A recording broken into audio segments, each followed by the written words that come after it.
A Hells Angels hurts a lost girl. What happens next shocks the entire town. The night in the small town of Willow Creek was quiet, the kind of silence that settled in like a heavy blanket, suffocating the usual hustle of the day. People had long since closed their windows and doors, retreating into their homes for the night. The only sounds breaking the stillness were the occasional rustle of leaves in the wind and the distant hum of a passing car on the highway.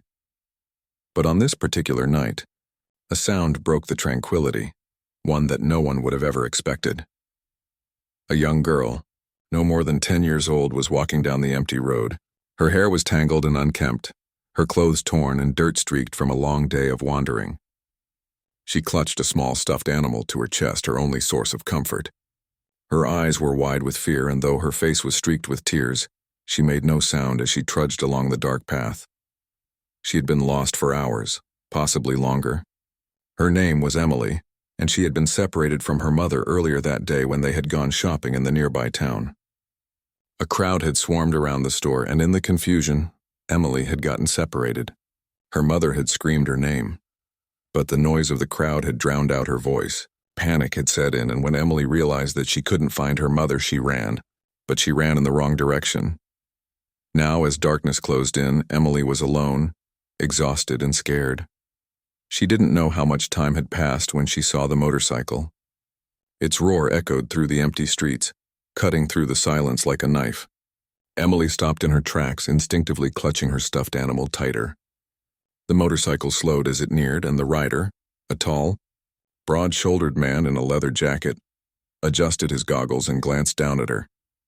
His face was partially hidden beneath a thick beard and a pair of sunglasses, but Emily could still see the tattoos that snaked up his arms and disappeared beneath the cuffs of his jacket.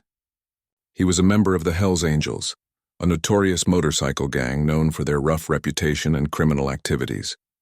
They were feared by many, and their presence in small towns like Willow Creek was often enough to make people lock their doors and windows a little tighter.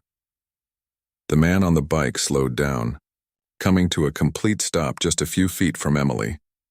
He looked down at her with an unreadable expression. For a moment, neither of them said anything. The sound of the motorcycle's engine idling was the only noise that filled the air. Emily's heart raced, and she took a small step back, instinctively scared of the man. She had heard stories about the Hells Angels, stories that painted them as cold and dangerous people who did terrible things. She didn't know if she could trust him, but she also didn't know what else to do. "Hey there, kid." The man's voice was low and gruff, but not unkind. "You lost?" Emily nodded, her throat tight with fear. She tried to speak, but her voice caught in her chest. She shook her head, trying to hold back the tears. "I can't find my mom," she finally managed to say, her voice barely above a whisper. The man's expression softened, and he took off his helmet, revealing his full face. His dark eyes, sharp and observant, looked down at her with an odd mixture of concern and curiosity. He looked around as if scanning the area before he looked back at her. "Where did you last see her?" he asked, his voice still rough but softer now, like he was trying to comfort her. Emily sniffled and pointed in the direction she had come from, but she didn't know exactly where she was or where she had been. "I don't know," she said, her voice breaking as the tears started to fall.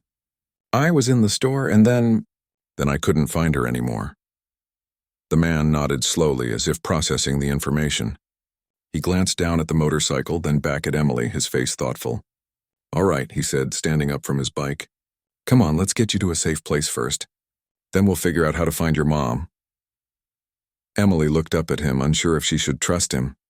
She had heard the rumors about the Hells Angels, how they could be violent and ruthless, but there was something in his eyes, something that made her hesitate before running away. Maybe it was the sincerity in his voice, or maybe it was just the desperation she felt to find her mother.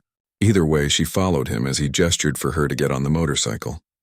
The ride was long and bumpy, the wind whipping through her hair as they sped through the quiet streets of Willow Creek. Emily clung to the man's back, not knowing what else to do. Her heart raced, but she wasn't sure if it was because she was afraid of him or because of the hope that maybe, just maybe, this stranger could help her find her mother. They arrived at a small house on the outskirts of town, a modest place with a porch and a rusted car in the driveway. The man parked the motorcycle and motioned for Emily to follow him. She hesitated for a moment but then followed him up the stairs to the porch. Inside, the house was surprisingly warm and welcoming. There was an old leather couch in the living room, a coffee table cluttered with magazines, and a small kitchen that smelled faintly of coffee and something baking. The man gestured for her to sit down on the couch. "I'm Jake," he said, his tone now less gruff and more friendly. "This is my place. You're safe here, all right?" Emily nodded, feeling a little bit of the tension leave her shoulders. She had no idea what was going to happen next, but for the first time in hours she felt like she could breathe. Jake disappeared into another room and came back with a glass of water. He handed it to her and she drank it down quickly, her hands still shaking. "You want me to help you find your mom?" Jake asked, sitting down beside her. "I can make a few calls." Emily nodded eagerly, her hope growing with each word. "Please," she said, her voice trembling. "Please, can you help me find her?"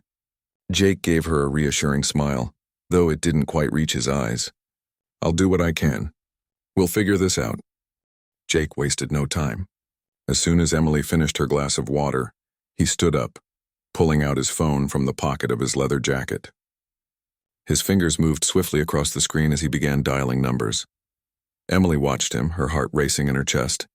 She hadn't expected help to come so quickly, and for a moment she allowed herself to relax. Maybe things weren't as bad as they seemed.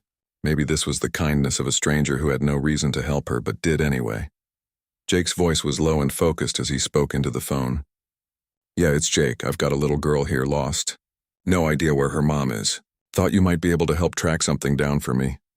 There was a pause as he listened, his eyes scanning the room. "Good, appreciate it. Let me know as soon as you hear anything." He hung up and turned to Emily. "All right, kid. I've got some folks on the lookout now. I'm sure we'll find your mom soon." Emily nodded, a small smile tugging at the corners of her mouth. "Thank you," she whispered, her voice still shaky. "Thank you so much."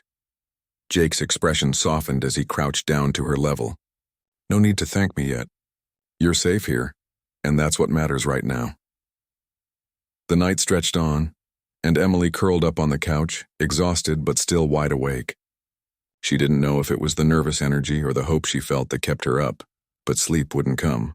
Jake, seeing her unease, made a pot of coffee and sat down across from her, sipping it slowly. For hours they exchanged little more than quiet conversation. Jake told her about the small town they were in, about Willow Creek's sleepy nature and the occasional excitement that came with strangers passing through. Emily listened, but her mind kept returning to her mother. Where was she? Was she looking for Emily too? Finally, as dawn began to break, Jake's phone buzzed. He picked it up quickly, listening intently. A small smile crept across his face as he put the phone down. "We got a hit." Emily's heart skipped a beat. "What does that mean? Does it mean we found her?" Jake stood up and pulled on his jacket. "It means someone spotted a woman matching your mom's description just a few miles south. I'm going to take you there, all right? But we need to move quickly." Emily jumped up, her energy renewed. She grabbed her stuffed animal, the one thing she had left from home, and followed Jake outside. The motorcycle was waiting, the engine roaring to life as Jake got on first. He turned to look at her. "You good to go?" Emily nodded, her face lit with hope. "Let's go." They sped through the streets of Willow Creek, the sun barely peeking over the horizon, casting a soft orange glow on everything around them. Emily gripped Jake's jacket tightly, her eyes darting from one side of the road to the other as if expecting her mother to appear at any moment. The ride seemed endless, but it was nothing compared to the endless hours Emily had spent searching, alone and afraid. Now, with Jake by her side, she finally felt like she might be able to breathe again. They arrived at a small diner on the outskirts of town, one that Emily recognized from her previous trips with her mother. It was tucked away in a quiet corner, away from the main highway, and for a moment Emily felt the rush of recognition. It felt familiar, like she was closer to home. Jake parked the motorcycle and led Emily inside, where a few early risers were already sipping their coffee, unaware of the life-changing events about to unfold. Jake walked up to the counter, speaking with the waitress, who pointed toward a booth in the back. Emily's eyes widened and her heart leapt in her chest. There, sitting with a cup of coffee in front of her, was her mother. Her face was pale, and her clothes were disheveled, but it was unmistakably her. Emily's legs shook as she walked toward the booth, her steps slow and hesitant. But the moment her mother saw her, everything changed. "Emily!" Her mother's voice cracked, and she jumped up from the booth, rushing toward her daughter. "Emily, where have you been?" "I've been so worried." Tears sprang to Emily's eyes as her mother enveloped her in a tight embrace, holding her close as if she were afraid to let go. Emily squeezed her eyes shut, feeling the warmth of her mother's arms around her. She had never felt safer in her life. I got lost," Emily whispered, her voice muffled against her mother's shoulder. "I didn't know where to go." Her mother pulled back slightly, cupping Emily's face in her hands. "It's okay, baby. I'm here now. I'm so sorry. I should have never let you out of my sight." Jake stood off to the side, watching the emotional reunion with a quiet smile. He had been the one to track down Emily's mother, after all. His involvement in this strange twist of fate had, unknowingly, brought this family back together. But what happened next, no one could have anticipated. As Emily's mother and Jake exchanged a few words, a couple of the diner's patrons, who had witnessed the reunion, stood up and started clapping. It started as a few slow claps, but soon the entire diner was applauding. Some people smiled while others wiped away tears. There was something incredibly moving about the story of the lost girl and the biker who helped bring her home. For Jake, the applause was unexpected. He had never been one to seek attention, let alone the admiration of a crowd. But in that moment, as he stood there watching the mother and daughter reunited, he felt something he hadn't felt in a long time. Pride. Emily's mother turned toward Jake, her eyes filled with gratitude. "I don't know how to thank you," she said, her voice thick with emotion. "You've given me back my daughter. You've saved her." Jake shrugged, looking down at the floor. "I didn't do much. Just made a few calls." But Emily's mother wasn't having it. She stepped forward, pulling Jake into an unexpected hug. "You did everything. Thank you, from the bottom of my heart." The diner fell silent for a moment as everyone watched this unexpected gesture of gratitude. The applause started again, this time louder, more sincere. It wasn't just for the reunion, it was for the kindness of a stranger, a man who had been a member of the Hells Angels, a man whose reputation preceded him, but who had proven in that moment that he was much more than the tattoos and leather jacket that defined him. As the applause continued, Jake felt a warmth he hadn't expected. The town of Willow Creek, which had once viewed him with fear and suspicion, was beginning to see him in a new light. And in that moment, he realized that sometimes it only takes one act of kindness to change everything. If you enjoyed this story, make sure to like and share this video with your friends. You never know when you might come across a hero who changes the world with a simple act of kindness. Don't forget to subscribe for more amazing stories and inspiring tales that show the true spirit of humanity.